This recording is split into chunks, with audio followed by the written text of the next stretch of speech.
नमस्कार दोस्तों, job centre में आपका स्वागत है। रेलवे ग्रुप डी के बारे में हम बात करेंगे, जिसमें जो है जीएम पावर के बारे में बात करेंगे और 20% बेहतर है या जीएम पावर बेहतर है उसके बारे में बात करेंगे। तो सबसे पहले हम जीएम पावर की बात करते हैं। तो रिसेंटली अभी कुछ छात्रों ने जो है एक आरटीआई लगाई थी, जिसके अंदर पूछा था कि जीएम पावर को क्यों रिमूव किया गया और क्या रीज़न था, या ऊपर से कोई ऑर्डर था, या जो भी है। तो उस बारे में बात करेंगे और क्या कि जीएम पावर वापस आ सकता है। आपको लगता है कि वापस आ सकता है?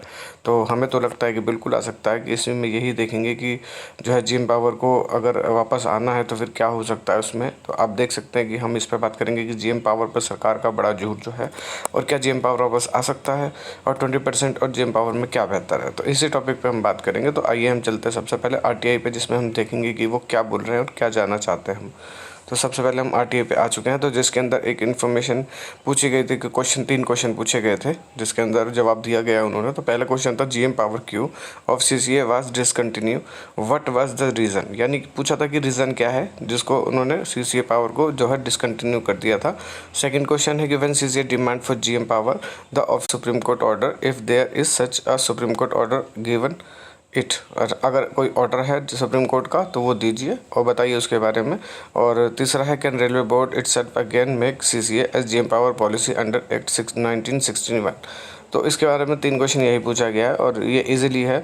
इसके अंदर ये मेन हम अगर देखें तो इसके अंदर पूछा गया है कि जीएम पावर को डिसकंटिन्यू क्यों किया गया था। तो इन्होंने ये बोला है कि इसके अंदर यही पूछा गया है कि एक पीआईएल तक ही करी जाती, पब्लिक इंटरेस्ट के लिए होती है, जिसके अंदर पूछा गया था कि जो ये अप्रेंटिस को जो रिजर्वेशन मिलता है ये जेन्युइन है या नहीं। तो सुप्रीम कोर्ट में और कोर्ट में इसके बारे में डिस्कस चला था, जिसके अंदर सेंट्रल जो है इंफॉर्मेशन कमीशन के द्वारा ये बताया गया है कि आरटीआई के माध्यम से हम इसका डेटा नहीं दे सकते हैं और ये पीआईओ के अधिकार क्षेत्र में नहीं है।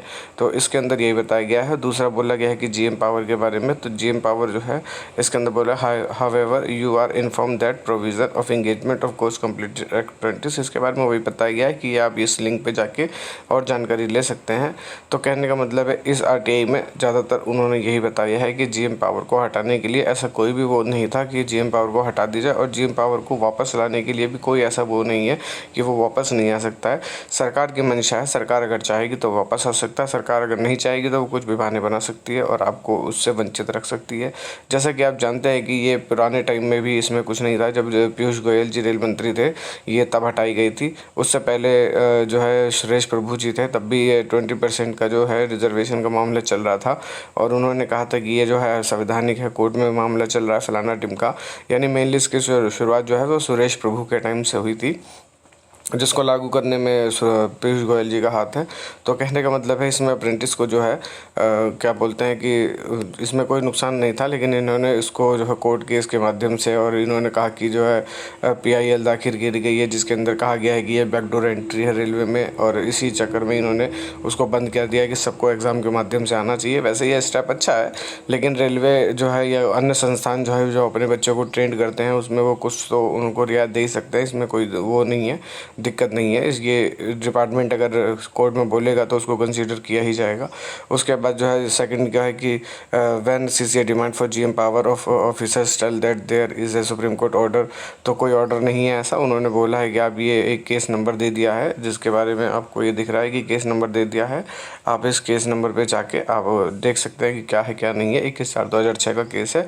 और कमाल की बात यह देखिए 2016 तक ज्वाइनिंग दी गई है सीसीए को जीएम पावर के तहत ही। और तीसरा क्वेश्चन है can railway board itself again make CCA GM powers. तो इसमें के बारे में उन्होंने ऐसा कुछ भी नहीं कहा है। उन्होंने बोला नो सच इन्फॉर्मेशन, मतलब उनके पास कोई इन्फॉर्मेशन अवेलेबल नहीं है। अगर सरकार चाहेगी तो उसको जो है दोबारा लागू कर सकती है। तो ऐसी घबराने की बात नहीं है। अगर हम जो है आवाज़ उठाएंगे और बुलंद करेंगे और सरकार जो है हमारी बातें नहीं सुनेगी तो सरकार को जो है इसका अंजाम भुगतना पड़ेगा। तो जो है अगर हम अपनी मजबूती से लड़ाई लड़ते रहेंगे अनुशासन में रह के, तो फिर ज़रूर हम जो है इसमें कामयाब होंगे।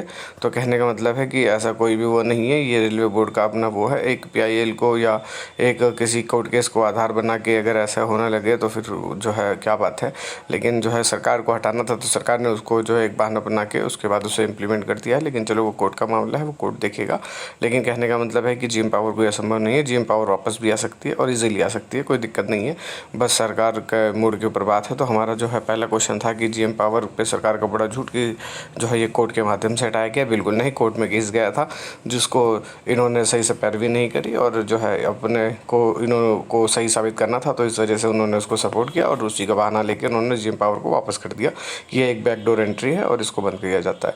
और क्या वापस जीएम पावर आ सकता है? तो बिल्कुल 100% जीएम पावर वापस आ सकता है। ऐसा नहीं है कि जीएम पावर वापस नहीं आ सकता है, जीएम पावर बिल्कुल वापस आ सकता है। सरकार की मंशा हो तो क्या नहीं हो सकता है, सरकार कुछ भी कर सकती है। तो और 20% या जीएम पावर में से क्या बेहतर है? तो ईजिली सबको मालूम है कि जीएम पावर सबसे बेस्ट है, क्योंकि जीएम पावर में 100% वैकेंसी फिल करी जाती है, जिसके अंदर जो है जो बच्चा जो है नहीं भी एग्ज़ाम में 30 नंबर में 2 नंबर 4 नंबर ला सकता है, वो भी सिलेक्ट हो जाता है अपने जो उनकी बैच के हिसाब से। तो जीएम पावर बिल्कुल अच्छा है, 20% उनके लिए अच्छा है जो है आज अगर अप्रेंटिस करते हैं और वो पढ़ने में अच्छे हैं तो बिल्कुल सिलेक्ट हो जाएंगे। लेकिन हमको सारे बच्चे साथ लेके चलना है। जो पुराने बच्चे हैं, जो पढ़ाई से दूर हो चुके हैं, जिनके परिवार की जिम्मेदारियाँ हैं, वो बेचारे क्या करेंगे? तो नए के लिए तो अच्छा है 20%, और लेकिन पुराने के लिए अच्छा नहीं है। और नए के लिए भी क्या अच्छा है, क्योंकि 20% के में जो सारी सीटें भर नहीं पाती, जो जनरल को चली जाती है। हमारा कितना नुकसान होता है, पिछली बार भी 2018 और 2019 की भर्ती में हमें बहुत ज़्यादा नुकसान उठाना पड़ा है। तो कहने का मतलब है कि जीएम पावर से बेस्ट कुछ भी नहीं है और जीएम पावर वापस आ सकता है, कोई दिक्कत की बात नहीं है बिल्कुल। लेकिन सब्र करना पड़ेगा और जो है अच्छा ही संकेत आएगा उसका। तो आप समझ सकते हैं कि इसमें जो है ऐसा कुछ नहीं है कि जीएम पावर वापस नहीं आ सकता, जीएम पावर इजीली वापस आ सकता है, लेकिन टाइम लगेगा। और आप अपना प्रोटेस्ट अनुशासन में रह के करते रहिए, सरकार के पास अपनी बात पहुँचाते रहिए, ज़रूर सरकार उस पर अच्छा फैसला लेगी और तो आपको जीएम पावर वापस मिलेगा। तब तक 20% मिला है, आप उसमें जो है अपनी तैयारियाँ करिए और खुश रहिए। थैंक यू, धन्यवाद।